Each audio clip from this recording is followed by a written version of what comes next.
the Dirty Sports Podcast. I said, welcome to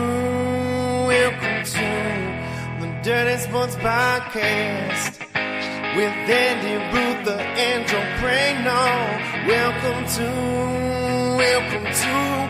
the Dirty Sports Podcast. Welcome to the Dirty Sports Podcast. I'm your host, Andy Ruther, coming to you live from Cincinnati, Ohio, with my co-host from Port Hueneme, California, Joey No Chill Prano. Hello, Andy. Morning, man. Morning. I just want you to know that last Monday, when came in here at 6:45 and was freezing my ass off, you shamed me about a hat, and now here I am, no hat, and I'm just freezing. My hands are down my pants, Andy. You working up a little action down there, bro? I gotta go find this. Find the space heater. Find that space heater, man. I don't know if I shamed you. I just know I gave Trevor all that shit, and then when I wore a hat one time inside, I got a lot of shit. Yeah. I mean, you'll manage. You'll warm up. You'll warm up as the show goes on. Well, it is a small room. I just gotta scream about some things for a little bit, get some hot air out of my chest into this room. I'll start by saying, for the last time until the man leaves this earth, will I pick Kirk Cousins against good defense on the road. What a fucking clown. I was shocked that you picked the Falcons against the good. The Falcons defense. are the Falcons and the Kirk Cousins Falcons. Kirk Cousins joining forces with the Atlanta Falcons to be the team that is going to butt fuck me the whole year was some sort of weird. If he comes out for the next press conference after I pick against them in Tivas going, "You like that?" I'm going to kill myself. I think I saw that he's trying to gear up his next career because I believe Sunday Night Football was promoting Kirk Cousins will be with us next week because they have a bye. Oh, great. So think about that. You obviously have that to look forward to. They're going to make Kirk Cousins an analyst after he retires. So then we get to see his mug on TV all the time. Kirk Cousins is a wannabe youth pastor sitting there with Chris Collinsworth, who openly tried to fuck 14-year-olds. It's going to make for a fun booth. Well, Collinsworth last night, he was all over the map. I thought he was going to start whacking it to Justin Herbert in the first half. And in the second half, he was on his knees for Joe Burrow. There was two different. Yesterday was a crazy day of football. First of all, if you had missed field goals, if you bet total missed field goals for the day, congratulations, you cashed at like 10:45 a.m. Pacific. But the announcers were also wilding yesterday. In the late in the Bills Chiefs game, Josh Allen broke off a 27-yard touchdown run, and I believe Jim Nantz called it the play of the season. You know, it's funny. I just rewatched that highlight. And I was like, why was that the play of the season? Yeah. Remember Garrett Wilson's catch? Do we remember? Like, there's been a lot of play. This is the play of the season was a Josh Allen 27-yard scramble, and then late in the fourth quarter of the Bengals Chargers game, Joe Burrow in the pocket slips out, throw on the run, and Chris Collinsworth.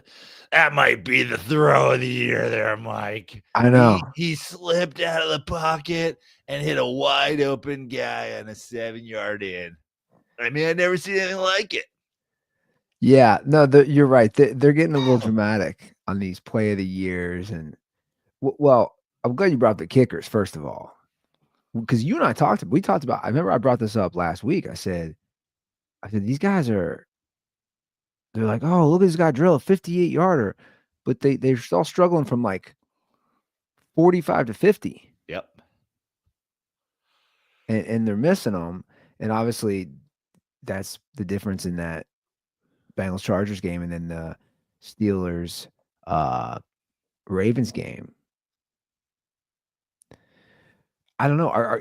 Dare I say, our kicker's gonna, not that they're so highly paid, but are they gonna turn into like every other position? 'Cause the Bengals just paid their kicker. I think I made this comparison a couple weeks ago when we started talking about it, or maybe I didn't, but it just feels like it feels like baseball players now. It's like it's all about launch angle and whatever. It's like it's the strikeout or the home run. Long gone are the guys who hit 346. And that's the thing now. If you can't hit a 58-yarder, you just can't get an invite to try out with somebody. Which is But also meanwhile, it's like if you're kicking a 58-yarder, if it's under 4th and 10 or whatever, like at this point, like what are we doing? Just like fucking go for it. I was just about to say that, which is interesting because we live in an age where you want the guy who can kick the bomb. We also live in an age where everybody goes for it on 4th down.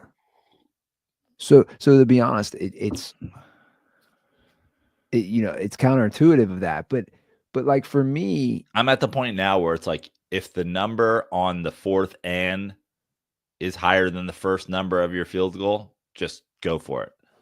Like if you're, if it's 4th and 3 and you're 4 and it's a 40-something yard field goal, just go for it. If it's 4th and 2 and it's a 30-yard field goal, just go for it. And same thing. It's 4th and 4 at the 44-yard line. You got to kick a 61-yard field goal. It's like, what are we doing here? yeah.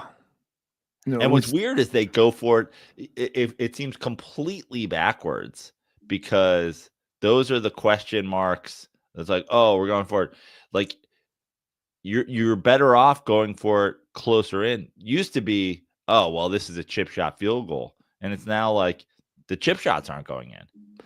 No, they're not. And then you see a lot of missed extra points.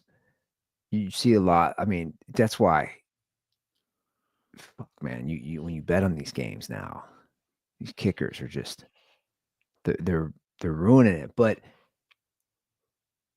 if you have a kicker who's money, which is what goddamn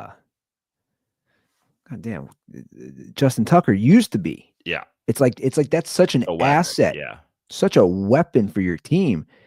And then I'm watching this game yesterday. I'm going, man, this is gonna be, because you and I both, everybody knows defensive battle. I didn't think, oh, these teams are gonna put up a lot of points. And let me ask you something specific to Justin. Like, what's wrong with Justin Tucker? I don't know. Now he being like the test case is something different with the balls, is something different like why all of a sudden is the greatest kicker of all time missing pretty regularly? It's a good question. I think a lot of that is psychological. Tom Brady's officially retired. Now all the balls are properly inflated. Like, what are we doing here? I think a lot of it's psychological. They miss a couple, right? It's like the yips in baseball. I mean, it's like the guys, I don't know. I'm sure most of these teams have a sports. I wonder also if it's like we're talking about. I wonder also if Justin Tucker was just spending his days at practice kicking 42-yarders, just bang, bang, bang, bang, bang, bang. Back in the day. Yeah. And now they're like, all right, make sure you, while you're here in warm-ups, just make sure you kick a couple 66ers. Just make sure you can make it in the fourth quarter with this wind here in Pittsburgh. We just need to make sure you can hit that 67. And he's like, it's like the home run derby, Well, what I was going to say is I would think most people have at least know that it's not on staff or access to like a sports psychologist. Sounds like a lot of these guys need that because a lot of it's mental. I don't know. I mean, look, kickers are. They need Diane Weist from the Scout.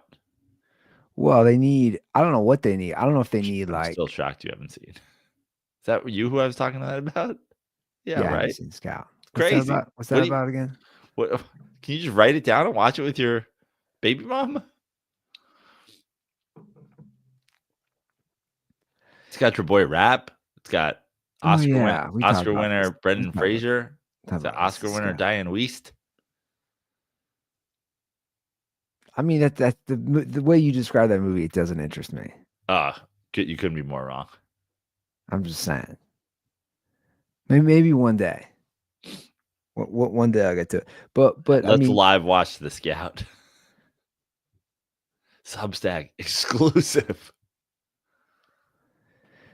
that probably I don't know if that would be one I want to do. Because then, like, how does that work? We're watching it. Like, where's everybody else watching it? Where's everyone else watching it? Yeah, are they just queuing it up on their own too? Yeah. I don't know about that, Prano. So look, I'm already yawning. You're talking about this movie. It's already putting me. It's because you haven't seen it. Well, maybe one day. But my point is, I think something's off on a lot of these guys. I don't know what it is to get them right. Kickers are traditionally quirky and weird, and they're not like I don't know. Is it like with a pitcher where nobody talks to him? I don't know. Like a pitcher's throwing a good game. I don't know. Like, does somebody go up to these guys before a big kick? Like, you got this? All I know is I can't wait for next Sunday Night Football when somebody hits 2 consecutive 42-yarders. I might be the greatest kicker of all time, Mike. So last night. It's got to be right there. You ever seen a guy who's just so consistent? Put him in the Hall of Fame right now. Give him a gold jacket and a bust. That's the greatest kicker I've ever seen. I did enjoy last night from this viewpoint that the Bengals and Chargers are literally the same franchise. Franchises that have been around since the 60s, franchises that have been to a few Super Bowls, never won, franchises that have been passed down through family history, who have traditionally shitty owners, find ways to lose games. Nobody wanted to win that game at the end. And it's like, they're in a way mirror images of each other. You both have your generational quarterback. But at the end of the day, man, if I'm a Bengals fan, it's not good, man. You know why? Because you are a Bengals fan. I bet against them. I covered my my pick 6 league. I took the Chargers, and so I got finally I covered 6-point spreads. So I'm gonna win a few bucks, which is nice. But like the future, again, let's look at those two franchises right now. You have one who hired, surprisingly, they are a dumpster fire, but they went out, paid the money for a hardball type coach. The defense has already been, transformed. The D coordinator, Minter's having a great year as well, calling those plays. But my point is, you see the wheels in motion. We both agree, right? They lose that game traditionally, where they blow a big lead in Chargers history. Now you have Harbaugh. You're 7-3. You do have They're Herbert. going with the modern blueprint, though. They're also going with the modern blueprint. Eckler, gone. Receivers, gone.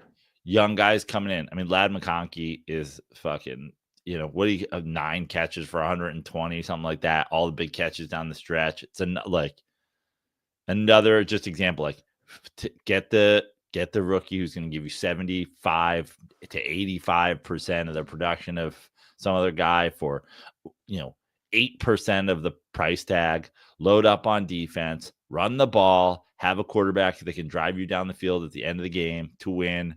Cheap receivers, cheap running backs, good offensive line, good defense, good head coach. Modern blueprint. Like ahead of the modern blueprint. Like not all the teams have caught on to this yet. But it's bizarre because the teams that are successful, the Bills got rid of their top 2 receivers. The Vikings get rid of the quarterback, lean in with a journeyman, go with defense, running the ball. I mean, we're seeing this. The Steelers, for them, it's not like they have like a big. I mean, Pickens is a pretty nice player, but the point is, you're seeing this with these teams. The blueprint works. That's why I'm saying, like, the future of a Chargers organization versus a Bengals organization. And Burrow obviously is playing great, but I want to bring something up about Burrow. I'll be curious what you say. I'm obviously a huge Burrow defender, But and I know I've seen an article on this on The Athletic. You blame the defense at the end. He does not. I'm just going to say this, and I know Bengals fans will not like this. He has not closed out games with touchdowns all year. And maybe I'm asking too much. I mean, the last 3 minutes of that game or whatever, how many times did they punt it back and forth to one another? Or settle for a missed field goal. Yeah. And that's all I'm saying is throughout his career on the Bengals, you've seen this. That's all I'm saying is, again, maybe I'm really splitting hairs here, but I think a lot of Bengals fans don't want to face that. All I'm saying, like you said last night, dude, you had opportunities. At the end of the game, after he missed opportunities, Herbert led a game-winning drive, man. He's not relying on his kicker. And maybe I'm asking too much.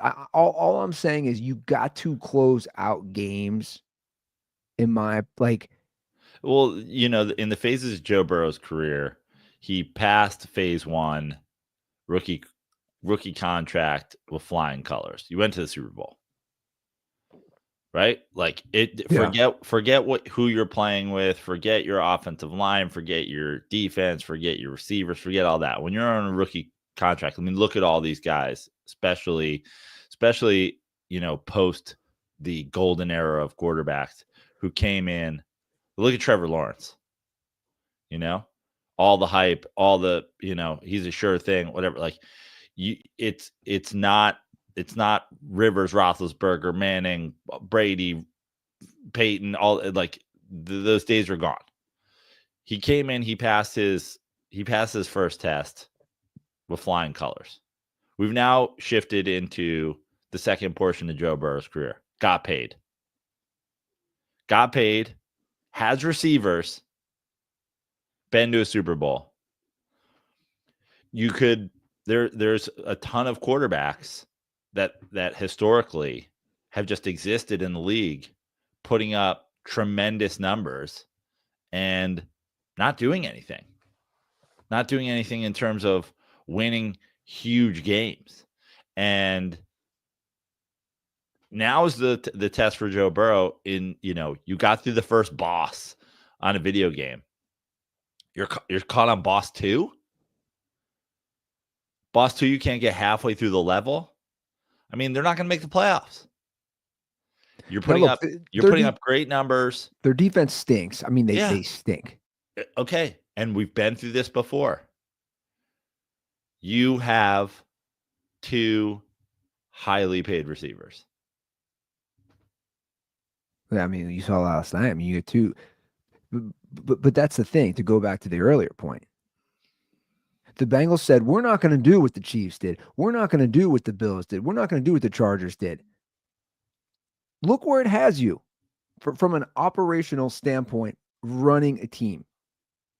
Maybe you should. You're not going to make the playoffs. All those teams who trust their generational QB are going to be competing for a Super Bowl. End of story. And this is where every dumb, idiot, homer Bengals fan is going to get it wrong. They're going to want to, you see it on Twitter with these teams and these fans. Oh, pay Chase. Fine. Just know you're not making a Super Bowl. I'm just going to say it. Like, I don't think, and by the way, we all see what Chase is doing, right? He's literally the best receiver in the NFL right now, all year. But how were they when T. Higgins is out? I believe their record when he doesn't play over his career is like 3-8, 3-7. It's not good. I mean, we've also seen this historically, like having the great receiver that's held up because you have a great offense. Like Jamar Chase is great. Both of these guys are great receivers, but they also allow each other to be great. And it's the bottom line is, how do you pay all these people? It's just the money isn't there. You have to be extra savvy if you're going to try to have 2 elite receivers and a highly paid quarterback and still have a defense and an offensive line. Well, I mean, the Eagles are trying that model. Yeah. And I've said it before, and I will say it again. The Eagles window there is a guy foaming at the mouth. Their nails dug into the window, ready to slam it if they don't win.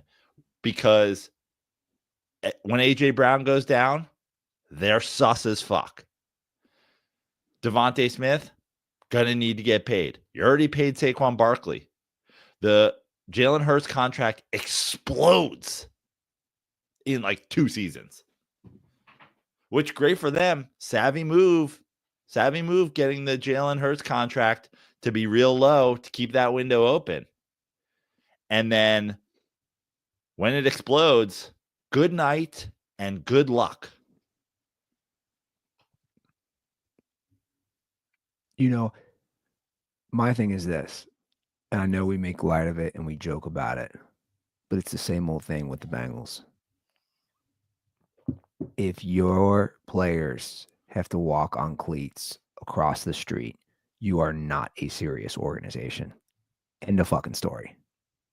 I mean, seriously. I mean, you see the memes all the time now, going back to Succession about you're not serious people, and but you're not. You're just like I think some of these franchises, they just don't really care. It's the same way we're talking about the Cowboys and the curtains. Like, dude, are you serious? Are you really serious about winning? I don't think you are.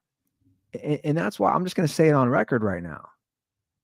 I talk about the Chargers and I talk about the Bengals and how they're mere kind of franchises historically of each other. The fact that they do have Harbaugh with this quarterback now makes me say in the next 5 years, it's not even a question. Who do I think has a better chance of winning a Super Bowl? It's the Chargers. End of story. It's just the model is there. So it's so clear. I mean, you look at a Tennessee team, another team that I think I lost a point on, unless I forget what that spread was. Was that 7? They barely covered, or but the model is there now for have a defensive minded coach, and then like the Brady Belichick is the model. Obviously, the Chiefs and Andy Reid is one thing, but like you're not just going to get Patrick Mahomes. Yeah. And again, I know everybody wants to fucking, eat a cheeseburger Lady in the Tramp style with Andy Reid and kiss him on the mouth. What the fuck did he win prior to Patrick Mahomes? Anyway, that's neither here nor there. Well, I think you and I disagree there. It's not like he didn't have success. Yeah, and it's not like he didn't. It's not like he did win a Super Bowl. Well, he didn't win a Super Bowl. You're right. Yeah, but coaching matters. We both went agree. to 4 NFC Championship games in a row. Well, but I know. But all I'm saying is coaching matters. And that includes for somebody even as great as Patrick Mahomes. It matters where you go. We say this all the time. Where is Patrick Mahomes if he's on the Cleveland Browns? I'm just saying, my point is, I know everybody suddenly wants to talk about the genius that is Andy Reid. You don't think he's a genius? I think he's a great coach. He's a good coach. He's a great coach. Well, yeah, but hold on a second. You don't think? I think he is a extremely like I think he is a genius play caller. I mean, look, I'm not saying Donovan McNabb was a nice quarterback, but he's getting the most out of Donovan McNabb, the most out of Alex Smith. If I said to you right now, where do you put Andy Reid currently? Where do you put him in the last 20 years? Where do you put him in your coaching sphere? I don't know. I mean, I have to sit down and look at the guys over the last 20 years. But I know, but okay, modern NFL, 2024. Well, I think there's a coaching issue. But let me just ask you, like point blank, who would you have above Andy Reid right now? Right now.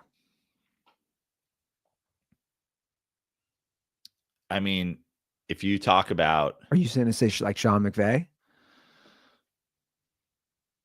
yeah, probably. I mean, can I also say when you take the quarterback out of the situation, can I say Harbaugh? Jim or John? You pick. Kyle Shanahan, I'm not going to take Kyle Shanahan over Andy Reid, but we talk about what Andy Reid was able to do with Donovan McNabb and Alex Smith. They didn't go to Super Bowl with Alex Smith. He certainly didn't go to a Super Bowl with like Coy Detmer or the third string guy like Brock Purdy. Listen, okay. Andy Reid is a great coach, but like the idea of going out there right now and being like, oh, I'm gonna get the next Andy Reid is dumb, because the next Andy Reid doesn't come with a fucking Patrick Mahomes in the chamber. But that's why the Tennessee Titans should take gasoline, pour it all over their stadium, light it the fuck on fire. Because you had Mike Vrabel and you let him go. That is the coach you want. Get the coach, get the defensive-minded coach, run the football to start, set up play action, and then have a quarterback that you believe in can drive you down and win football games when push comes to shove.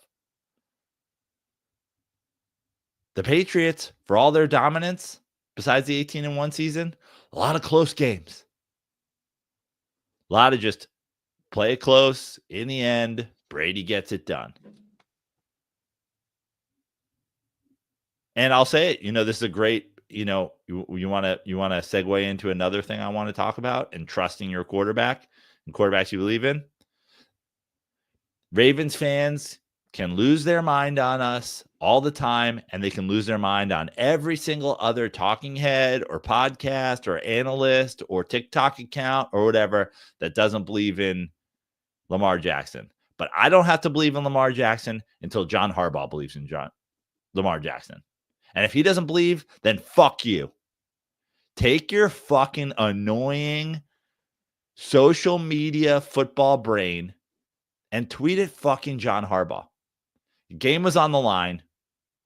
He snapped the ball directly to Lamar Jackson, who tucked it under his arm and ran for the corner. Did not send a receiver out. Sent two receivers out to the right as a fake. No intention of throwing the ball ever. 2-point conversion for your chance to tie the game.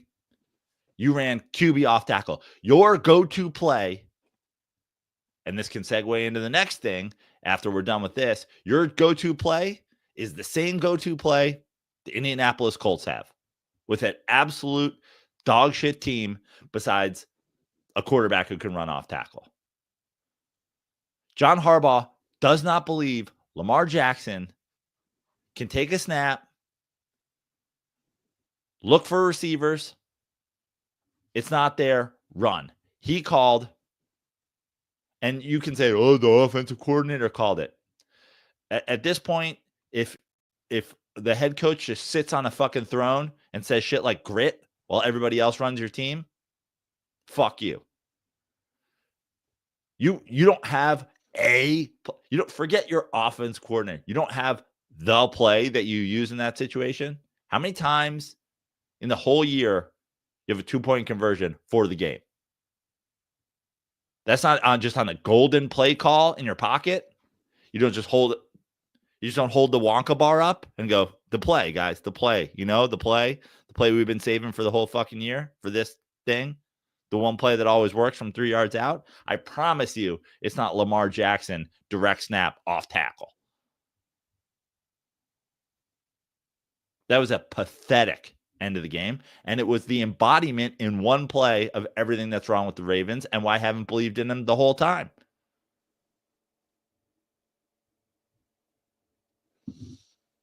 Well, the Steelers, again, I said that going into the game, the numbers, they have just had his number, and they know how to play against him.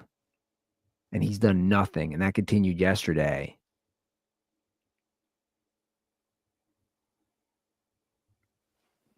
I mean, it is one play, And no, it's not one play. but he has to run the ball. I mean, we both agree. It's like I think people sometimes misunderstand what we're saying for some reason. I was even having this debate. My little brother, when he was over, was like, "Oh, you ready to eat your words, Lamar? He's got another MVP." I said, "Dude, do you even listen to what I said? I'm saying he has to run the ball to be effective as a quarterback. And I don't believe in those type of guys to win Super Bowls. If you have to run the ball." Well, here's the other thing. First of all, do I think Lamar Jackson wins the Super Bowl anytime soon? No, I don't. Okay. But guess what? I know that there's franchises out there, your Bengals, your Chargers, your whatever, that a single Super Bowl, like if Lamar Jackson, or let's call it Justin Herbert, if Justin Herbert drops back for a 2-point conversion, down 1, 0 time remaining on the clock, drops back on a 2-point conversion, runs it in, and the second he hits the goal line, explodes into fire, and the entire Chargers fan base watches his skin burn off his body and his bones turn into ash. Everybody will be like, "We won." Because the Chargers have never won a fucking Super Bowl. The Ravens, your goal is just like sell out to win a single Super Bowl. I can guarantee you, I'll stand wherever you want. I'll stand in the middle of the fucking Baltimore Harbor or whatever and say Lamar Jackson won't win multiple Super Bowls because the window is closing on the guy who needs to run to win. Lamar Jackson should not be the Ravens quarterback 7 years from now. Should not be the Ravens quarterback 7 years from now. Well, he won't be. Come on. He won't be. But if he was Aaron Rodgers, he would be. If he was Peyton Manning, he would be.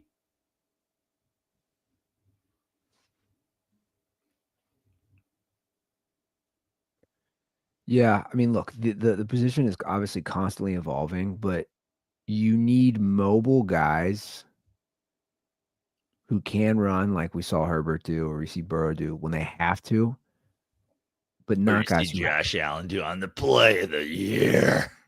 Yeah, Josh Allen, but they definitely call more scripted runs for him. But my point is, it's the same thing, man. We always say it's the same damn thing. If you have to run the ball to be effective as a quarterback, there's just such a small window. You take too many hits, man. And the playoffs, as we And know, the Ravens and your boy handed that game to the Ravens.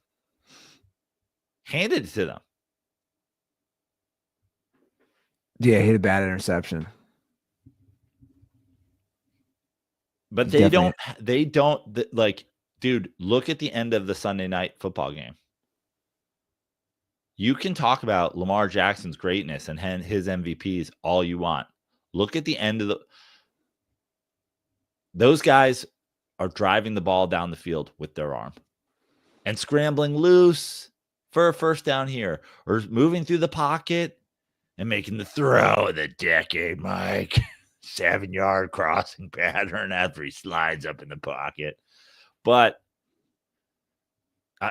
to me, if that's your Wonka ticket, send a couple of receivers out to be like, we're open, to try to distract people while you fucking run it in. You don't believe in your quarterback. So why should I believe in your quarterback? So where are we now at the AFC? Obviously, the Chiefs finally lose, which a lot of us thought was going to happen. The Bills continue to have their number in the regular season, which at this point doesn't mean anything. Well, let me ask you something. Do you think that I know the regular season doesn't matter. It's all about the playoffs or whatever. Is this at least 1% more valuable a regular season win over the Chiefs, even though it was a home game, because you give them their first loss of the season? Well, for sure. And also now you're only a game back. And if you're tied at the end of the year, you have the tiebreaker because you beat them. Yeah. So this game, I shouldn't downplay. It actually means a lot because. But you haven't slayed the dragon until you do it in the playoffs. Correct. And look, I'm seeing a lot of dumb talking heads out there, and you see it on social media. You see it, these ESPN or Fox Sports people, and they're all quick to say, like, Josh Allen's the best now. Or it's like, guys, just come on. Yeah. Patrick Mahomes is the best quarterback. Burrow's better than these guys or whoever. And I'm like, come on, man. There's only one of these guys who has 3 Super Bowls already. It's Patrick Mahomes. What are we doing here? We all know they're gonna be right there. It's the Patriots 2.0. And also, again, they've made 4 Super Bowls and won 3 Super Bowls because they trust in him enough to let the receivers go, let Tyreek Hill go, let this guy go, let that guy go. They trust him enough. You can slurp Burrow all you want. You can slurp, Lamar Jackson. You can slurp Jalen Hurts, while those guys, franchises, hurt their chances of winning a Super Bowl to hoist up their quarterback with weapons. Patrick Mahomes is gonna get it fucking done. The next 10th best receiver in football is whoever replaces the guy that the Chiefs let go. Yeah. I mean, look, there's definitely some interesting storylines. Like the Steelers are still, their offense definitely still is not there. Defense is really good. And the thing about some of these teams on defense is they can be wreckers. Like a Watt can be a wrecker because you can get forced fumbles and turnovers. That's where these things can really change. And look, turnovers matter. Let me ask you, because a lot of people, the Steelers were the hot topic of conversation yesterday, at least obviously until the late games happened. Where do you put the Steelers in terms of teams that you think have a chance to win the Super Bowl? You have the Chiefs above them? Yes. You have the Bills above them? Yes. You have anybody else above them? From the AFC or just in general? AFC. Let's see here. I mean, the question is the Ravens, who they beat, the Chargers, the Texans. Right now I put the Steelers at 3. You don't have the Chargers ahead of them? No, I don't. I think the Chargers are like a year or 2 away.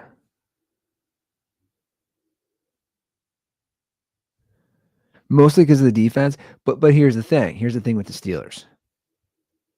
If Russell Wilson plays within himself and doesn't make the mistakes like he did on that interception, doesn't turn it over, tries to limit his sacks because we all know he keeps the ball too long. That's the recipe for success. Because I think the D. It is a weird thing about Russell Wilson that the entire world, obviously I have a Facebook group devoted to it. Russ holds the ball too long. Like for all the like Russell Wilson coachable, Russell Wilson like gamer, Russell like, why is that something we have not? Why is this something we haven't broken out of? It's a very weird thing to still be doing in year 12 or whatever. Well, holding on to the ball? Yeah. It's like a fucking nervous tick. Yeah, he definitely holds on to the ball too long. and then gets reckless and then starts scrambling around and then it's the perfect that pick that almost lost them the game. It's a perfect example. I mean, I think, and they did it a couple times yesterday. I think they should bring in Fields more for running the ball. I love that Fields. They brought him in at the end of the game, and then he slides short of the thing. It's like, dude, you're in for one play. Just like take the hit. Yeah, or even in the red zone, because he's that option to run.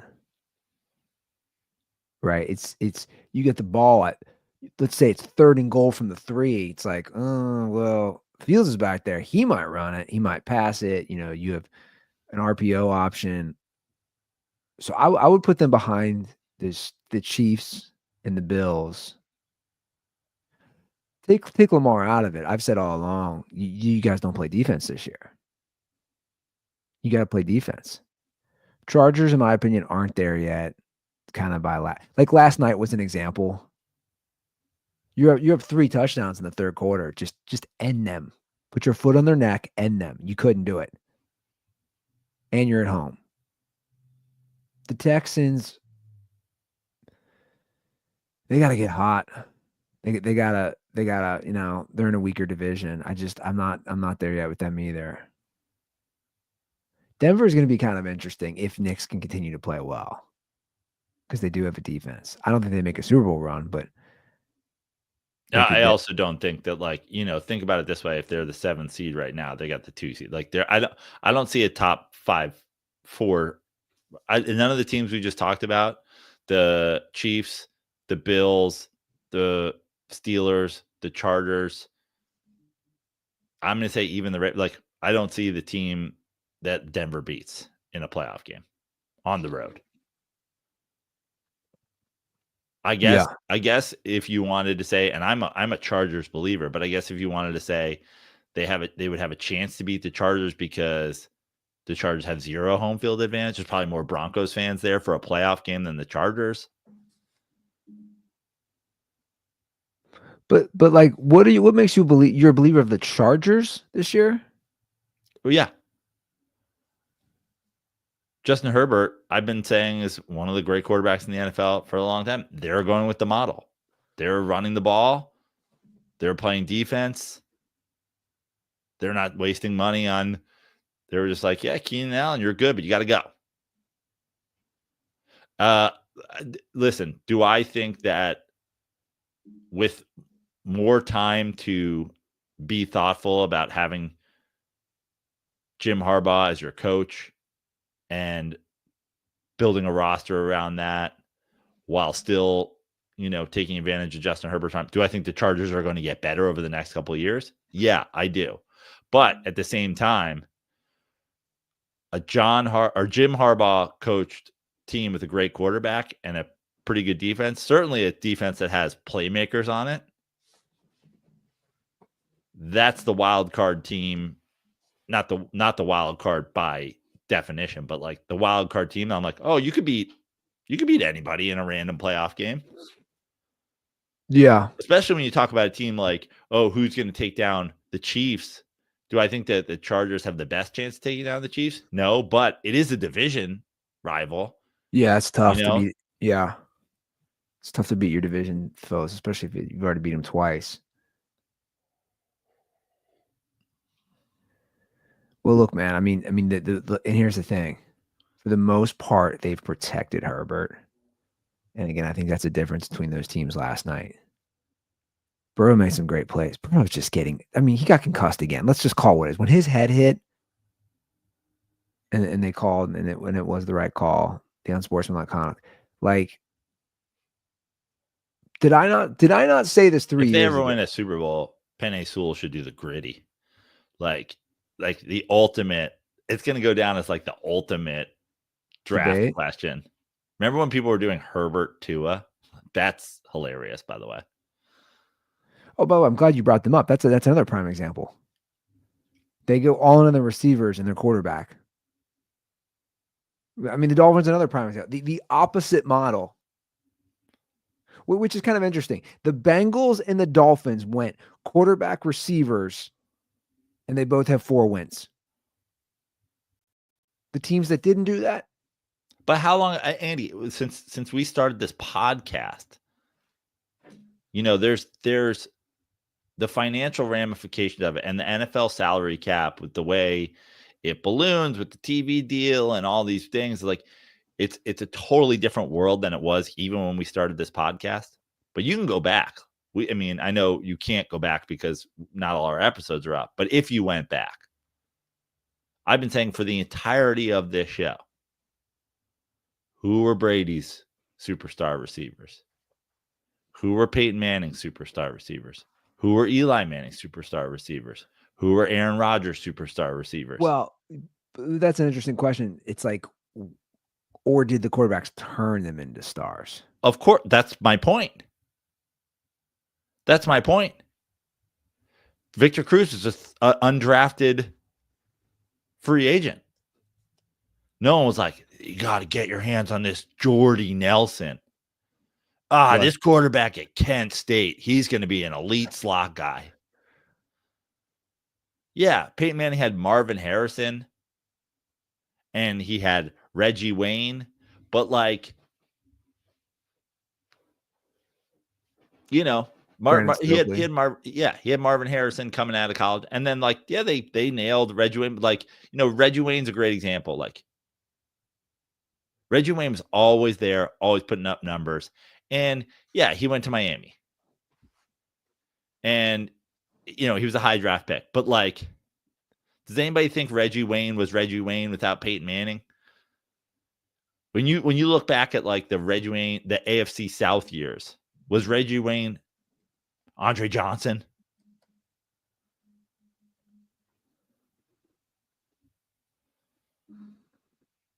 Yeah, it's definitely an interesting question. And he was actually the 30th pick. Yeah, that's what I'm saying. Reggie Wayne, nice receiver. In fact, I just a megastar. No, he never had 1,000 yards, and the most yards he ever had at the U was his senior year. He had 755 yards and 10 touchdowns on 43 receptions.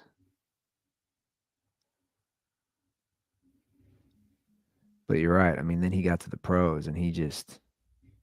And here's the thing: even Reggie Wayne. I didn't realize this. Reggie Wayne didn't have 1,000 yards till his fourth season. Because you spread the ball around. Yeah.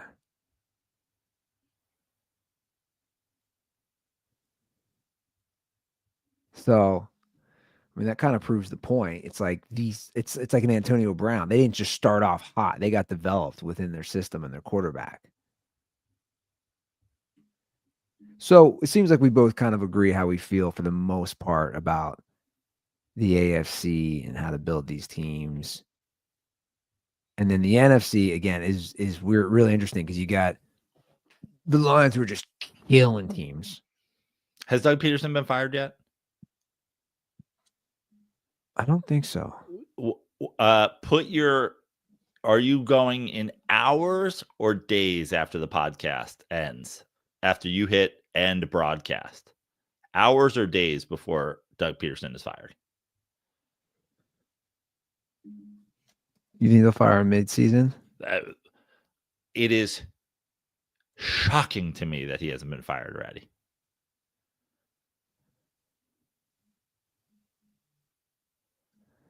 Yeah, some franchises don't like to do it mid-season.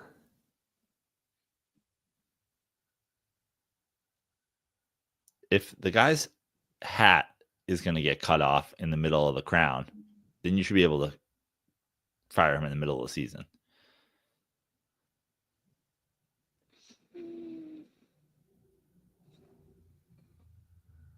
What a blowout.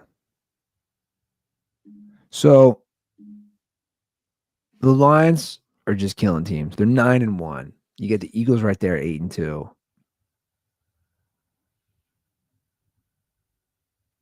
The Vikings are 8-2. Packers with a big come from behind win yesterday. Niners lose again.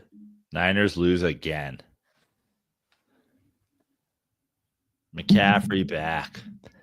They're cooked for me. I'm not seeing it. I'm not seeing a Super Bowl run this year. A little shrinkage going on in the Niners.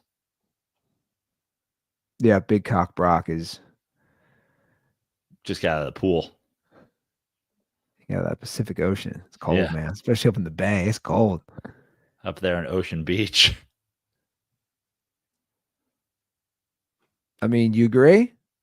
Yeah, I mean, listen, how could I? They're not closing out games, man. They're not closing out games. Now the AFC West, or sorry, the NFC West is wide open. Is every team 5-5 except for the Cardinals who are 6-4? Correct. So they're all within a game.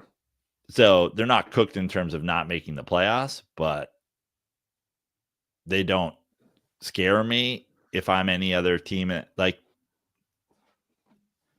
do I want to play the Niners in a playoff game? No, I don't. But first, that's the thing is like they gotta make it first. And right now, you're a game behind the Cardinals. The Rams, who the fuck knows? But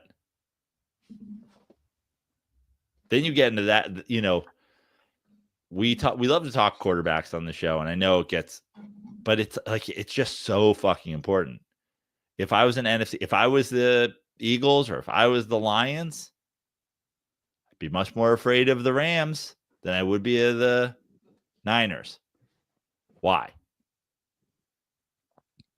Because they're fucking quarterback. They both have great coaches.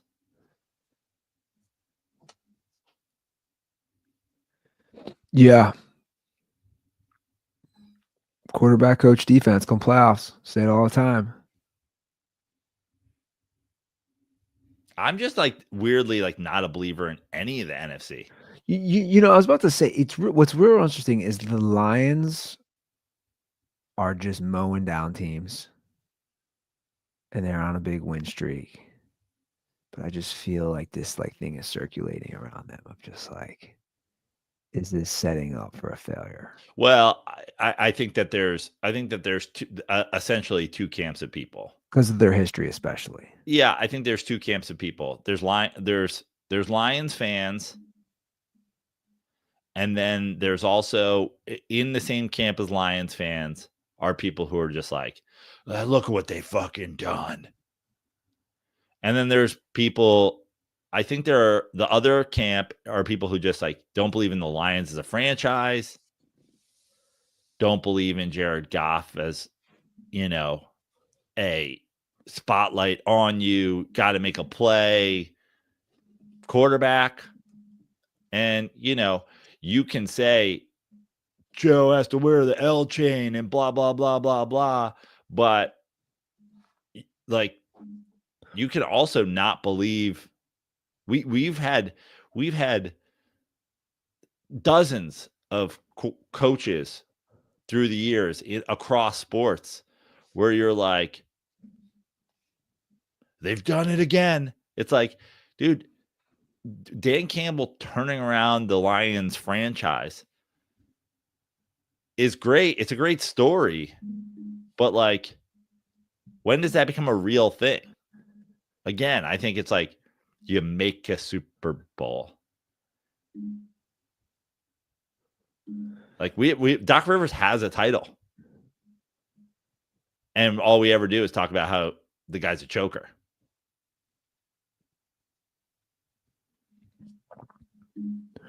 Well, and now I'm not saying Dan Campbell's a choker, but I'm just saying he choked away the one NFC Championship game they've been in so far. Yeah, Bill Belichick has choked away games, but I'm not saying it's a pattern in any way, shape, or form. They were young to get there. That was earlier than a lot of people thought they would get there. That's earlier than I thought they would get there. But when you talk about Harbaugh, the other Harbaugh, McVay, Andy Reid, Tomlin, Shanahan, all these coaches, even LaFleur for that matter, being the guy who's in multiple championship games, right? Do I think they have a coaching advantage? Not yet. And by the way, and let me just say this, maybe this will temper Lions fans. When we're talking about the NFC contenders, I would trust Dan Campbell to do any single thing. I would trust Dan Campbell to fly a plane. I would trust Dan Campbell to raise my children. I would trust Dan Campbell not to let go of me in a fucking cliffhanger situation. I would trust Dan Campbell to do absolutely everything in life more than I would trust Nick Sirianni. I wouldn't trust Nick Sirianni to order a bagel for me. He's like, I got up there. I know you said cream cheese. I know you said veggie cream cheese on a toasted sesame, but I got up there and my gut just said, fucking blueberry. Boom. We fucking blueberried it. So is he your hang up for the Eagles? He is a major hang up for the Eagles. And then the other hang up for the Eagles for me is, again, the model being your window. Like, do I think that the Eagles have my hang up on the Eagles isn't really in the short term. My hang up on the Eagles is in the long term. But in the short term, you tell me. You trust the Chiefs more than the Eagles? I mean, come on, of course. You trust the Bills more than the Eagles? Yeah. You trust the Steelers more than the Eagles? To win the Super Bowl? Probably. Okay. You trust the Chargers more than the Eagles? I don't know about that. Okay. That's fine. So we're 3 in the AFC. You trust the Texans more than the Eagles? No. Okay. So we're the AFC. Yeah. You trust the Lions more than the Eagles? Yeah. Okay. You trust any other NFC team? You trust the Rams, the Niners? We don't trust any team in the AFC South. You trust the Commanders more than the Eagles? No. Okay. Maybe the Packers. Okay. Maybe. Okay. So sure things. You trust 4 teams more than the Eagles to win the Super Bowl. I mean, yeah, that's what I trust. But like, okay. I still don't know exactly how I feel about the Eagles. I've kind of always been a Jalen Hurts defender. I feel like he's evolved as a player. I like him as a player. It seems like they have a good defense. And then you have a complimentary running back in Saquon, who's having an amazing year. Coach definitely can be suspect. And then there's a worry of Hurts as well, turning the ball over. That's what I'm saying. The NFC is weird to me because the Lions are just dominating, and it's still the Lions. Like, in my head, I'm like, hey, I like watching them play. To me, my hang up with the Eagles is first, listen, any given Sunday, and the Super Bowl is played on Sundays. Any given Sundays, the Eagles could beat the Chiefs in the Super Bowl. The Eagles could beat the Bills in the Super Bowl. The Eagles could beat anybody in the Super Bowl. They could. Any given Sunday. First, you got to get all the way through the playoffs. You got to get through Detroit. You got to get through whatever NFC North team or NFC South team you play in a playoff game like last year, just out of nowhere. Baker Mayfield torches you. You got to get through 4 rounds of Nick Sirianni, 4th down calls. You get through 4 rounds. So there's a lot of hurdles.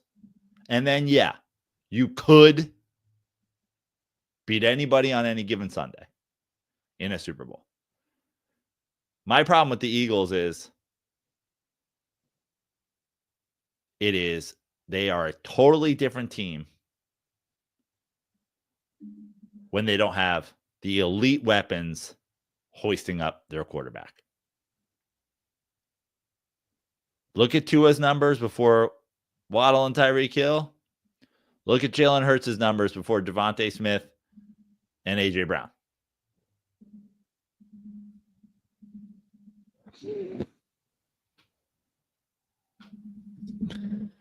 And long term, this has been the. I mean, if there's a through line to this episode, this is not the modern blueprint. But if you're an Eagles fan out there, I guess you'll be the first team to win the Super Bowl with a top 5 paid running back since Marshawn Lynch. I guess. I don't fucking know. Well, let's talk about your team for a minute. My team? Yes. The New York Knicks? The Giants. Giants had a bye week. I actually know. What are we talking about the New York Giants for? Because they're a dumpster fire and they're going to DeVito. Are they? Yeah. When was that announced? This morning. Wow.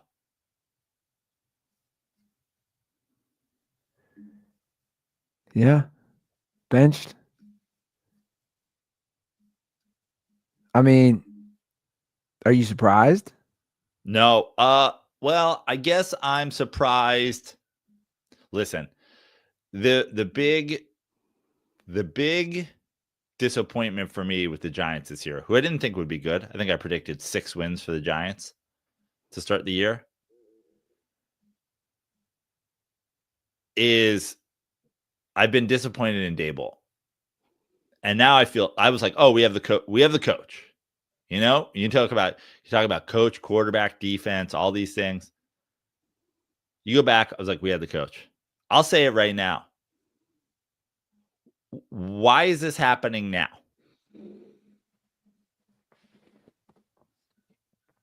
I mean, by the way, good. Go for it. But also, I am sick of picking 6th, being bad and picking 6th.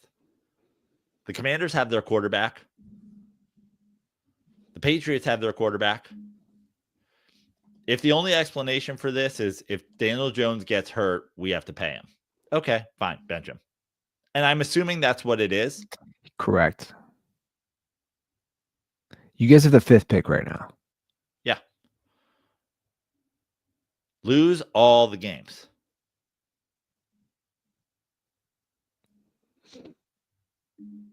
I mean, look, the Daniel Jones contract. I've never been a Daniel Jones. You defended him after winning the playoff. Well, if you look at the contract's over after this year. Like we did the thing. The obvious answer, and I will, it's hilarious the way Eagles fans, again, can't stop thinking about the Giants after they win and take over sole possession of first place the other night. They can't stop thinking about it because they're insecure. The obvious answer, and I'm not a fucking NFL GM genius or whatever. The obvious answer was pay Saquon 2 full years ago and franchise Daniel Jones. The one thing that the Commanders / Redskins ever did that was brilliant was just keep franchise tagging your quarterback if you don't believe in him. Oh, but you're going to give Daniel Jones $55 million for 1 year? The contract would already be over if they franchised him last season. They'd already be like, well, this isn't it. And they would have gone in absolutely no cap issue. They would have gone in Saquon paid. You're not losing him for an extra $1 million or whatever. Now, I am glad. I could not be more glad that the Giants did not pay Saquon, because what are we doing with a high paid running back and this team? But 2 years ago, if you give him a 3-year deal and you franchise tag your quarterback, it was so obvious. They duffed it. But the Daniel Jones contract, everybody, and by the way, don't forget, I tweeted, if the Giants paid Daniel Jones $40 million, I'll kill myself. And they did. And I didn't kill myself, which honestly probably regret a little bit. But when you look at the grand scheme of the contracts, Daniel Jones contract, like they're benching him now so he doesn't get hurt. The contract's over. And they didn't give him 50. You're telling me everybody wants to dance on the dance. Like the Dak Prescott deal is infinitely worse. Look at what's so funny too is everybody wants to dance on the Daniel Jones contract. Meanwhile, every single quarterback in the league that comes up, you go, that's just the deal, man. You just got to pay him the most money ever. You believe in your quarterback. You just got to pay him. You just got to give Tua the most money of all time. You just got to give Trevor Lawrence the most money of all time. You just got to give Jordan Love the most money of all time. You just got to give Jalen Hurts the most money of all time. You just got to give Dak Prescott the most money of all time. It's just what you do in the NFL. You just got to give him the most money of all time. You got to give Deshaun Watson the most money of all time. You got to give Russell Wilson the most money of all time. This is what it is. You believe in your guy. You got to give him the most money of all time. You got to give him $500 million. The Giants were like, no, you don't. You can just give him $40 million and have an out clause after 2 years. Everybody's like, the fucking Giants are so stupid. You just got to give Kirk Cousins the most money of all time. You believe in him or not? But they didn't have. He was still on his rookie deal, correct? No. Where the Giants fucked up is they should have let him play one more year. They could have picked up his option before the playoff year. Yeah. And then they could have tagged him.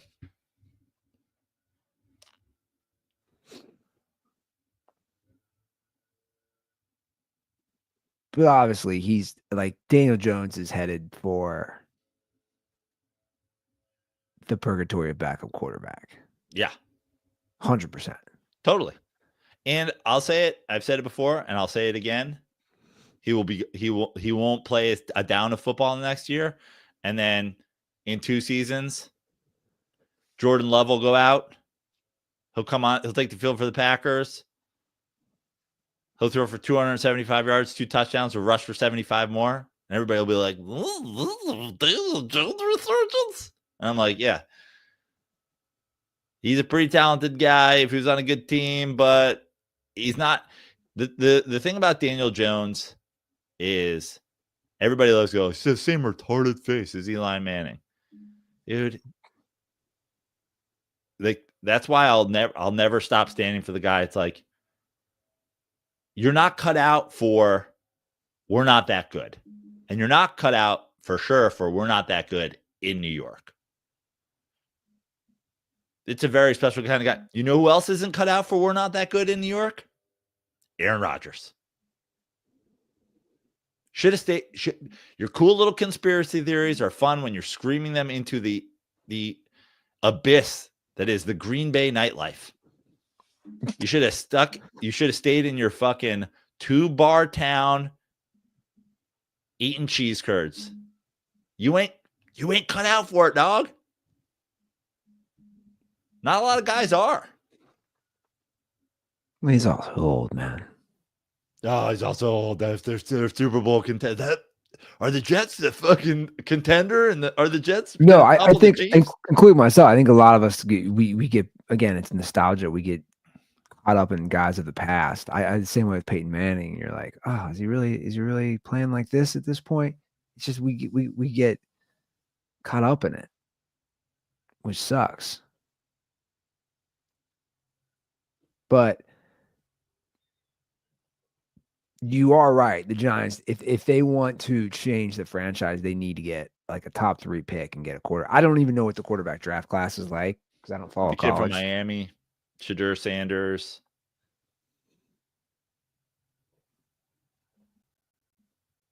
The Cowboys have already traded. You know, the Cowboys are.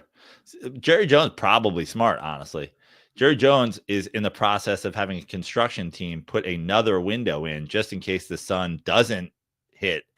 He's like, we need all the sun in. I want to lose all the games. I want Shadur Sanders today, which, you know, I'm not saying it's smart because he's going to get him. I'm just saying he's smart that he's probably going to fucking tank his ass off. And listen, hopefully that's what the Giants are doing too, because Tommy DeVito certainly isn't the answer. Tommy DeVito I'm again on the record as saying, no one wants to buy into the Italian kid from New Jersey more than I do. Tommy DeVito is not good. And if Tommy DeVito wins games, I will personally whack him and leave him in a fucking New Jersey swamp. I will take Tommy DeVito's hand off of the meat cleaver in the fucking back room at Satriale's pork store if the guy wins a fucking football game.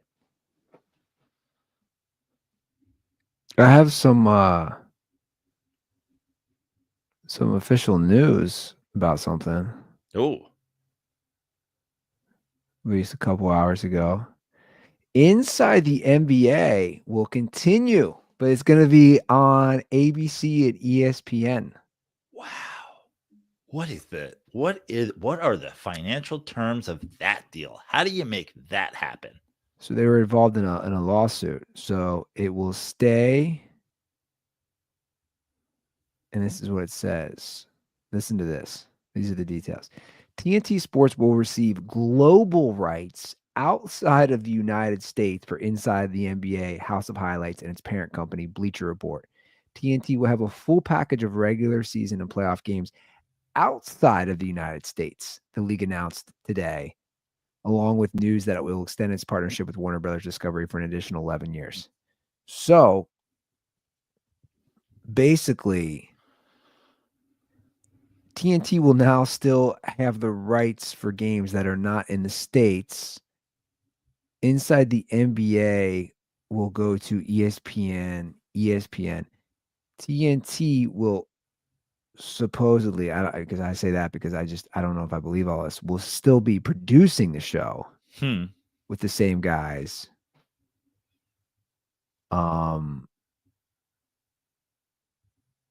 TNT will receive a guaranteed $350 million for marketing support and advertising inventory in the first 5 year of this 11-year deal. It's a little confusing. Now, look, I don't know if this means ESPN can mess this up, which we all know they will. You have this great panel, and do they be like, oh, let's add Stephen A. Smith? Yeah. I don't know. So it sounds like those guys. I mean, I'm assuming more likely than adding Stephen A. Smith is that it'll be the exact same show, and Ernie will be replaced by a sleeveless Pat McAfee, and Shaq will now be shooting free throws with fans that come off the street, and if they make a Shaq free throw, they'll get $800,000, and they'll be able to like blow Nick Saban's dog or some shit, but I don't know. So TNT is still producing it in Atlanta. I don't know. This Luka is what Doncic is that dog. You got that dog in him. This is what they're saying.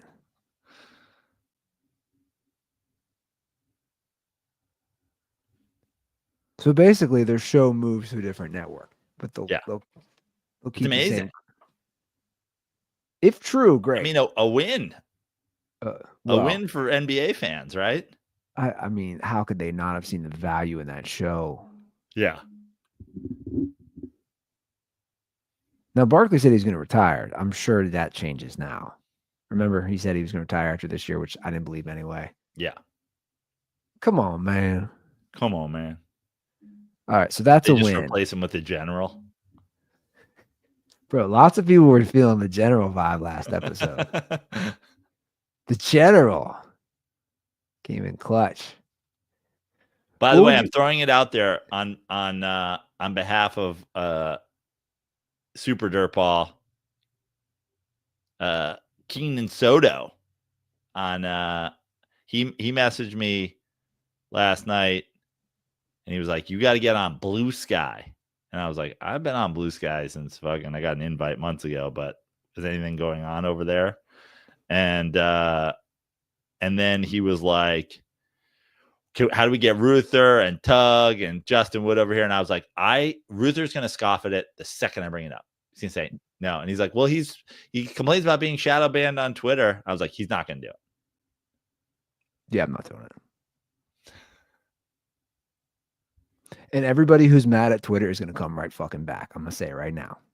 Everybody who's done this and who does their, I'm leaving Twitter is going to come right back. It's just not fun anymore, though. It's just not like here's what's annoying to me about Twitter is it hasn't been fun. It hasn't been quote unquote fun since 2015.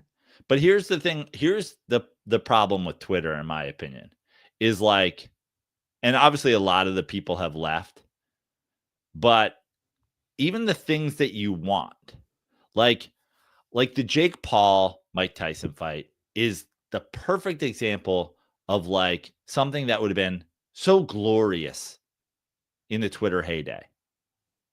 Your timeline would have just been Jake Paul, Mike Tyson shit. Jake Paul, Mike Tyson shit. Jake Paul, Mike That's all Tyson. my timeline was when I looked at it. It's all that I don't know.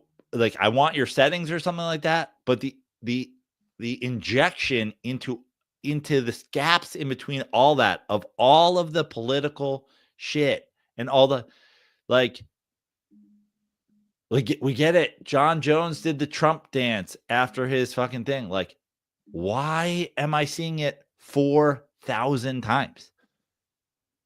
So Twitter was. And by the way, somebody messaged me that and said, "Oh, like now it's like there was a study about it happening," and I was like, "Oh, that's been happening way," but X's algorithm changed in mid-July 2024 to systematically boost Republican leading accounts, and Elon Musk's own account following his endorsement of Donald Trump. Newly released study of engagement from Queensland's University. I was like, happened way before July 2024.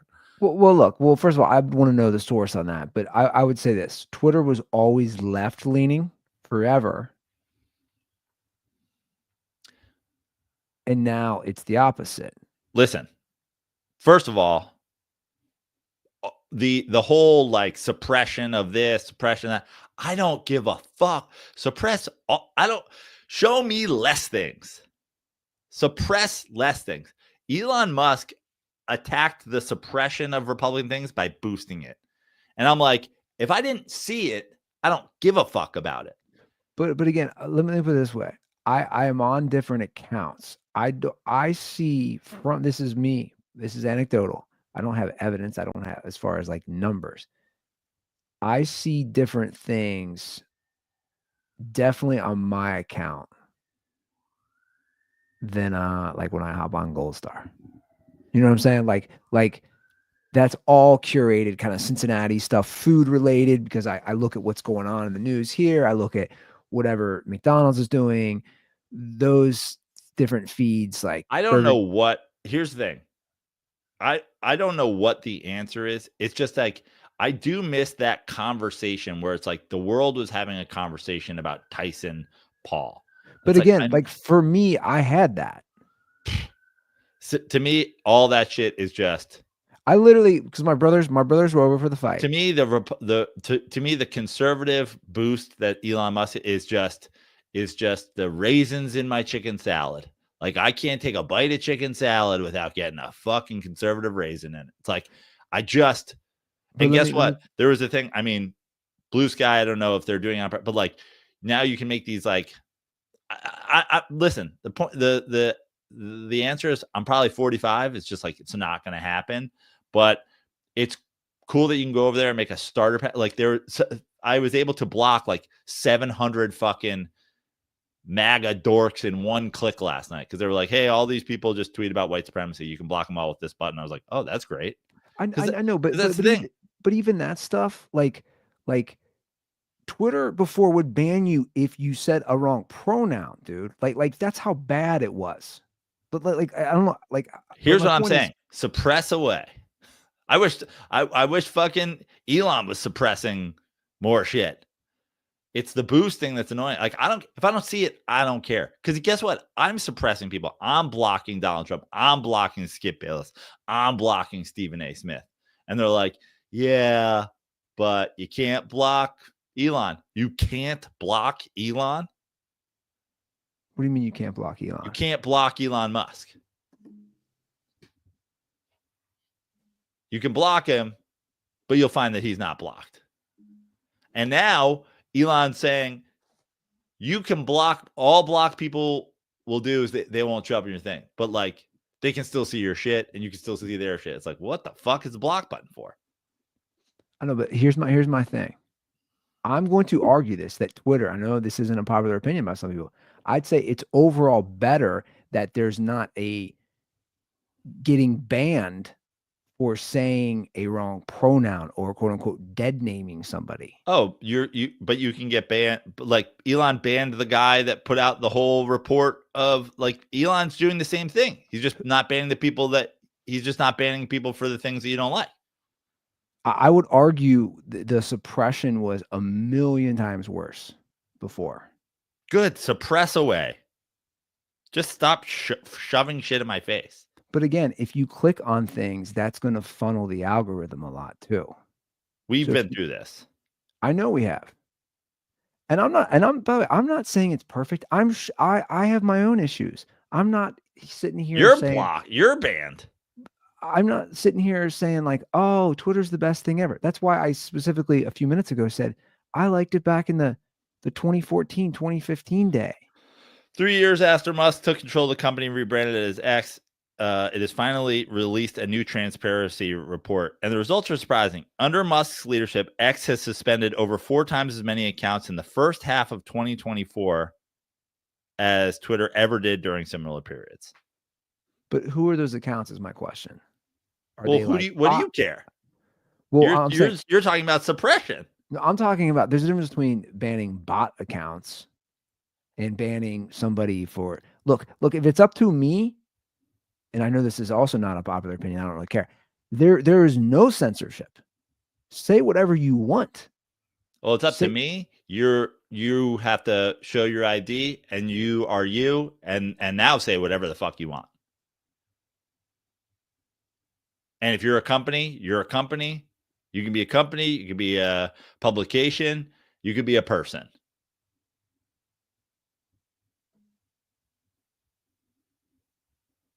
But to be Deborah 89547 with the picture of Donald Trump bleeding at the rally and be verified and be in my feed every goddamn day. It's annoying. I just want to make fun of the fact that that Netflix won't stop buffering during the biggest sporting event of the year. I know, but like I said, for me, when I went on there and I wasn't looking fervently on Twitter because I had my brothers over, that was all my timeline was that stuff because I was showing them some memes and showing them some stuff. I don't think Twitter is perfect. I personally, you obviously don't agree. I think it's a million times better with Elon Musk owning it. It's the craziest shit I've literally ever heard. It's a million times better. Dude, they were working, I mean, not to get too political, they were literally working with the FBI and the White House to suppress information. That's fucking next level, man. Are you like I'm honestly looking at you like you're a dog confused by a toy. The leader of Twitter is promoting the other side. Like, show me the picture of Jack, whoever, eating McDonald's on the plane with Joe Biden. What are you talking about? He's literally took it over to do he literally said the thing that you're doing. That's not suppressing information, Joe. They were literally working to suppress information. Andy. I don't know what you're defending. Like, they're literally working. Like, Elon Musk has banned 4 times the amount of accounts as Twitter ever did. And also, again, I don't give a fuck if you take the one thing you don't want me to see and you hide it. I give a fuck that the one thing that I want to see is surrounded by 10 million fucking tweets about conservative nonsense. But you only bring up conservative, like, it's weird. You only say conservative. That's what he's doing. He bought it for that purpose. What was Twitter before? He bought it for that purpose. Dude, you'd be banned if you question anything about where is COVID the before. 5,000 tweets from @Jack talking about any presidential candidate? You're acting, it's so much more political now than it was before. I completely disagree. It's just more political on the other side now. No, it was just as political before. It is. It was just as political before. It was just as political before. It was political before because, dude, they banned scientists for questioning anything about COVID. Literally, it was suppressing any sort of discussion. And YouTube was doing that, and Facebook was doing that, and all the things were doing that. And fuck them all for like I said, I'm not for any censorship. Right. So if somebody wants to go on there and pop off and say wild stuff, why can't it's happening? Why can't it's happening? But what I'm saying is it's happening right now on Twitter. It's still happening on Twitter. It's just happening the other way around. They're not going out and banning accounts because of political beliefs, dude. That's the difference. Elon Musk accused of silencing his critics as X suspends journalists. Who are these journalists? Where's the source? That's all I'm asking. I want to know the source of all this stuff. Because if it's anything mainstream, I don't fucking believe it. Okay. I don't believe any of that shit. Forbes.com. Elon Musk is silencing his critics on X again, including The Intercept's Ken Klippenstein and Texas Observer Stephen Monticelli. It's another ironic move from the billionaire who has described himself as a free speech absolutist.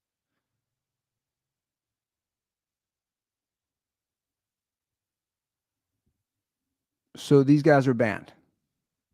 Yeah. What are their names? Ken Klippenstein and Stephen Monticelli, because they were the ones that put out. I'm literally looking at Ken Klippenstein's account right now. Yeah, but it was banned when he was posting all the shit that was criticizing Musk. But he's not banned. Is my point. I don't know what happened there. I can't speak on. What happened is probably this article. But my point is, he's not banned. Articles. He's not banned right now. It's never been a perfect system, and we don't have to agree. I think it's a million times better. Is my point. I don't want any of my social media working with. You're shadow banned with the government. Why are you shadow banned on Twitter? I don't know. You think that's better? I think you're literally like, he was banning people. You're banned. I think overall, it's a much better system. Yes. I like literally no one agrees. That's not literally. It's everybody who is liberal leaning and votes for Democrats. That's literally all. That's the only people leaving. I've never voted for a Democrat my whole life. That's the only people. But you only bitch about Republicans, dude. That's the point. Because they're being fed to me on Twitter. You can talk about my suppression before, but the suppression doesn't ruin my timeline. No, but you're only bitching MAGA this, MAGA that. Dude, there's just as many from the other side. Because it's being forced on because you click on Clay Travis shit every day, man. I don't click on Clay Travis shit ever. Joe, you respond to him all the time. Because he's being forced on my timeline. You respond to him all the time. Yeah. All the fucking time. Yeah, because he's the biggest fucking loser in the history of fucking He doesn't show up on my timeline is my point. He doesn't show up. Last night, my timeline, you know what I'm getting? Because I always look at Bengals shit and Zach Taylor shit. I'm getting nonstop Zach Taylor shit. I'm not getting Clay Travis shit, dude. Because I don't click on it. It's the same way. I was watching a Daniel Tosh thing on YouTube, and I was like, oh, I follow Daniel Tosh. I haven't looked at him forever. So then I clicked on his page. Guess what? The next day, a Daniel Tosh tweet popped up on my page. That's how algorithms work. If you're responding to Clay Travis, of course you're going to keep getting Clay Travis stuff. Why would you not? And then I'll get Ben Shapiro stuff too. And then I'll get like of course, because they're all in that same political sphere. It's like you being the only one that don't see it being like he's not pretending he's not doing this. Of course, he's very boldly saying, I'm not disagreeing that it's not more right wing. Yeah. I'm not disagreeing with that. And what I'm saying is take things. I don't give a fuck what you don't show me. I give a fuck what you force feed me. I'm saying right now, if you go on your feed and you curate what you're clicking on and quote unquote show, it's going to start changing that algorithm. Is it going to be more pro-right or pro-Trump? Yeah, of course it is, because it's Elon Musk and he has the money behind him to back Trump. I'm not disagreeing with any of that. That's what I said when we started this discussion. All I'm saying is the other way, you were literally fucking banned for life with no explanation over the dumbest shit. That's all I'm saying. And to me, that's terrible. You couldn't see anything before. Any sort of debate, you can go on there and you can debate somebody now. Like the dude, I mean, the Twitter lost its mind. They were working with the government during COVID. They're literally working with the government now, Andy. What? I don't even. To suppress information? Yes, by banning journalists and boosting. You just said a journalist that I went that's not banned is what I'm saying. Here's the point. You can say you prefer the Republican message. That's just say that.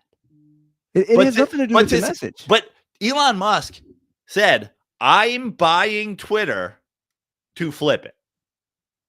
So nothing has changed except for the fact that Elon Musk is now promoting the rights. But where we disagree is suppressing people for quote unquote misinformation is different than you just throwing a million fucking things on my timeline, just non-stop. No, but here's the thing. And also saying if you pay me $9, your message will be boosted is now it's literally like your algorithm doesn't mean anything. I'm boosting people who are paying me. It's a worse platform. Instagram does the same thing. You can pay for verification. Yeah. Instagram does the same thing. Yeah, I know. It's pay to play. They literally have community notes on Twitter now, and he gets hit a lot with it. Elon Musk gets hit a lot with it. If you're going to say something wrong or say something incorrect, literally, where is that on any other platform? That's one of the main reasons I'm saying it's better now. You can literally say something incorrect, be notified, hey, this isn't what it said. Is that not a better thing for a platform? Sure. Okay. And editing would be a better thing for a platform too, and all these things. But like that doesn't outweigh the balance of what it's become. But again, my thing is what it's just become. My timeline was people I followed. That's what my timeline was. You can literally just click on people you follow. That's literally an option. If you I don't know if you literally there's for you and there's following. I've never seen somebody so brainwashed. You're shadow banned. But what are you talking about? You are shadow banned. I already said the system's not perfect. I don't know why I'm shadow banned. Right. They're banning people. You're banned. I think a lot of that is whatever got caught up in some algorithm. I'm just saying you're acting like it's so much worse now. It's so much worse now. But according to what? According to just the user experience. The user experience isn't, I don't get to go on there and just see some shit. I don't get to go on there and see my fucking, it's all boosted. It's all like aesthetic, the threads of people getting into fucking car accidents, it's a horrible hellscape. But then why are you on it then? This is literally what I'm saying. I don't think it's worse. I just don't. And I think addition of editing, being able to edit, being able to add community notes, that only enhances the product. If you pay them, you don't get to edit if you don't pay them. I mean, again, you have to pay for a lot of things now. I don't think it's that big of a deal. And I think most of the people that don't like Twitter is because of how they don't want to see shit that they don't want to see. It's literally the whole thing. Build your timeline. So you think before he bought it that you didn't see things you don't want to see? Now you could be arguing that you didn't get to see things you did want to see. No, I'm arguing that before I'm asking you, you're saying I never saw Obama's shit. I never saw Joe Biden's shit because I had all of that shit blocked. It was not part of my shit. It wasn't a political fucking experience for me. It was sports. But all this stuff is what I'm saying. It's all of it's been politicized. I'd argue now you can actually see more shit. Again, if you're responding to Clay Travis, Joe, you will continue to get Clay Travis shoved down your timeline and Ben Shapiro and whoever is in that area. You're going to continue to get that. And I mean, like brushing it under the rug of literally people working with the government to suppress information to me is the most fucked up banned. shit. You're not responding. To work with people to not even engage in conversations about things, to literally have almost ultimatums or edicts from the White House to say, hey, suppress this, ban these people. I mean, it's all revealed. Nobody talks about it. Zuckerberg openly went on Rogan and talked about how the FBI reached out to him. It's the same thing. To ban people. To me, that is next level fucked up. To suppress information. There's a difference between Andy. Do you know why Ken Klippenstein was banned? Why? Because he published a copy of Donald Trump's campaign's J.D. Vance research dossier and was immediately suspended. And how long was he suspended for? I don't know. That's why he was suspended. Because he published something about Donald Trump. So you think that Elon Musk himself I know. Was like, suspend this guy? Elon Musk himself personally? I don't know. I have no idea. I'm just telling you it's exactly what you're saying is happening. I don't know that case. I know he's on Twitter right now, is all I'm saying. Okay. That's a huge difference. In the past, if I called Caitlyn Jenner, First, I never published any private information. I linked to an article I wrote here, linking to documents of controversial provenance, one that I didn't even want to alter for that very reason. But again, you're using an instance where the guy's literally on Twitter right now. That's all I'm saying. That's all I'm saying. I'm saying in the past, if I called Caitlyn Jenner or Bruce Jenner, I'm banned for life. That, to me, that is a huge difference. Forever. There's no get out of jail free card here. Yeah. On any of this stuff. I mean, the election's over, so jail free, get out of jail free card. It's like I don't give a fuck. Like, you can have this stance, just be consistent. Or just be like, I prefer when only liberal journalists are getting banned, which, by the way, go for it. I just want my old timeline back. You're missing my point. Like I just said, I don't have anything to say. I'm for zero censorship. Well, but you think it's way better now? I think there's way less censorship now. I know there is. You can say a lot more on there. We both know it. You can say a lot of words. You can call trans people. You can call men women, and you can call women men, and you can call whatever. You just can't say that this is J.D. Vance's Trump report. And you can't say Elon Musk is a cuck. I guarantee. Why don't you tweet Elon Musk is a cuck? Okay. If you get banned. Okay. You just do it. I guarantee you won't be banned. I see negative Elon Musk stuff all the time. You're not getting banned for saying Elon Musk is a cuck. Again, I think people that are mad and people who want to leave and celebrities who want to issue these ridiculous statements, it's because wow, my side didn't win. I'm going to join you in shadow banning, Andy. That's what I'm saying. No, I'm just saying. I'm saying I'm going to join you in being shadow banned on the free speech platform where you're not allowed to be. I'm not, Joe. I'm not saying it's the end all be all free speech. You're not hearing me. What I'm saying is I do believe it's better than it was before. There's still a lot of problems.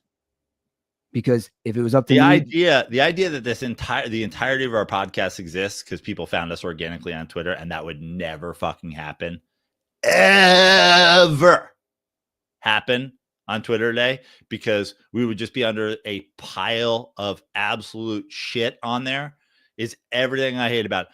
And honestly, good on Barstool that they take the money and they give it to fucking Elon Musk. So on Jake Paul Tyson fight night, it's all their takes and all the other people's takes who fucking play ball. But like, it was a cool concept at first, an online conversation that everybody's participating in without your mom who's on Facebook, tweeting birthday fucking things to your grandma. But why do you think I keep saying, and that's my point, this isn't 2015. The minute it started getting politicized on both sides was the minute Trump started running. That's the truth. That's the minute all this shit went downhill was the minute Donald Trump started running in 2015. Everything changed since then. Everything. And my point overall is that I would not want, and it doesn't really exist, or maybe there is one, a platform where you can say whatever the hell you want. I don't want to be told about bad words or misinformation or all that. Like, we're protecting people. Like, dude, if you don't like it, then don't get on a platform like that. If there's a platform where anything goes, minus criminal offenses, of course, that's all I've said. Well, from what's day one. criminal offenses? Inciting a riot? Kiddie porn, stuff like that. But like to me, the notion, I'm extra sensitive to when like everybody talks about, especially from politicians, misinformation. This like who is anybody to tell somebody what misinformation is and to decide? And that's where all this is. It's control. It's always about control from either the right or the left, and it's always about control. Let people decide. You don't have a right to tell me what misinformation is. Let people decide. And it's the same way with YouTube, and it's a problem.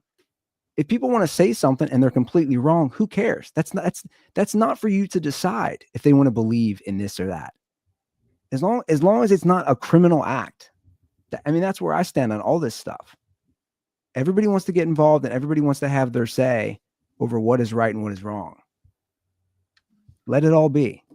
But you're not. But you're not being there. You know that. I'm not going to blue sky is what I'm saying. I know. I'm just saying you're not. You're also not on Twitter. I'm not on it that much either. No, I'm saying you're not. Like, if somebody was listening to the show for the first time, you're not on Twitter. What do you mean? You can't. If somebody who doesn't follow this show gets clipped this and sent it, and they search at Andy Ruther, that does not exist. Yeah, I don't know why. Yeah, because you're banned. You're shadow banned. And I don't know why. I don't know. Have you considered tweeting more super Republican shit, getting out of the doghouse? I don't think it has anything to do with that, Joe.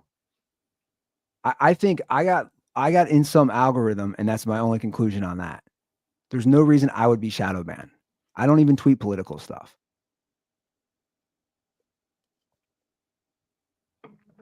It doesn't mean I'm happy about it. But to say, oh, Ruther's shadow banned because, again, I didn't tweet anything, doesn't mean that like they're just, I don't think anybody was like, hey, we're banning Andy Ruther. Right? All right. I got to go to work. No, but right. Just answer that question. Do you think somebody deliberately is trying to ban me? Andy, all I know is the irony of talking about how you can say whatever you want there and they're not banning people whilst being shadow banned is, to me, like an irony I can't even express in words. I'm saying I think Donald Trump's back, but you're banned, so it's a free speech platform. I didn't call it I didn't did I say all that? You literally just said, I just think it's better that anybody can say whatever they want. I said if there's an app out there, that's what I would prefer. And I never said Twitter is officially there, because it's not. What I'm saying is I would prefer an app where there is no restrictions. And I would prefer an app where I don't see shit. I like the whole idea of following people. Then just click on following. They give you two tabs for you following. They give you two tabs, Joe. That's all I'm saying. They give you two tabs. Like, that's my, look, we're obviously not going to agree on this, and that's fine. I think overall there have been a lot of improvements, hence things like community notes and an editing option that completely enhances the app and makes it a lot better. And again, I stand by what I said. But here's the thing. You're going to stay on it, dude. And I know you will. Everyone wants to bitch, but then they just stay on it. You're going to stand by what you said, but no one will know what you said because you're banned on Twitter. Maybe. Why did we get into this conversation?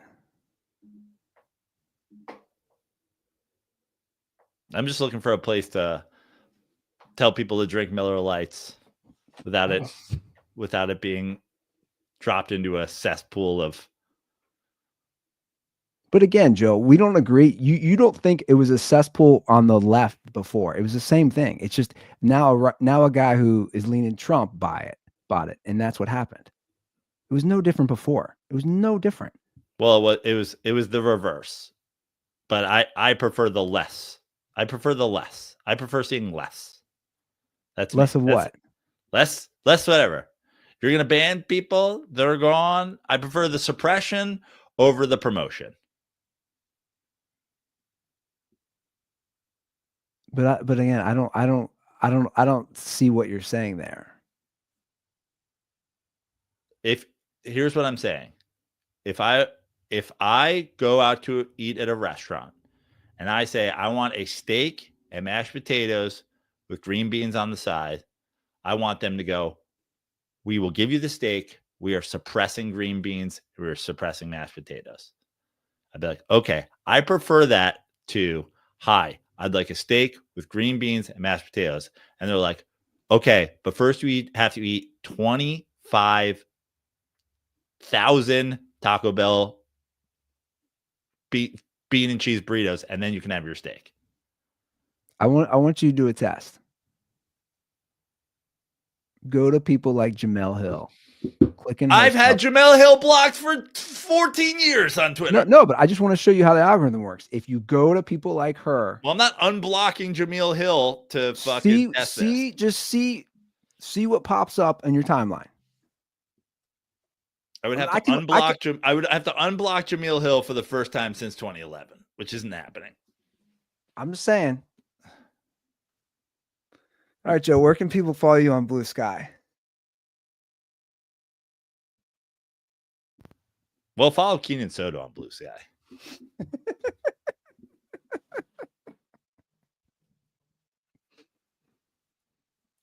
It's another platform, man, just like Threads. Like, where's it at?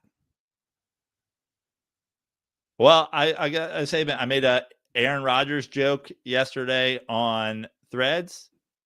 I made the same joke all across the platform. Did pretty well on Threads, but I guess I wasn't going after a truther, vaccine truther. I don't know what that means. Oh, you don't know? Aaron Rodgers is a vaccine truther. We got to protect our boy.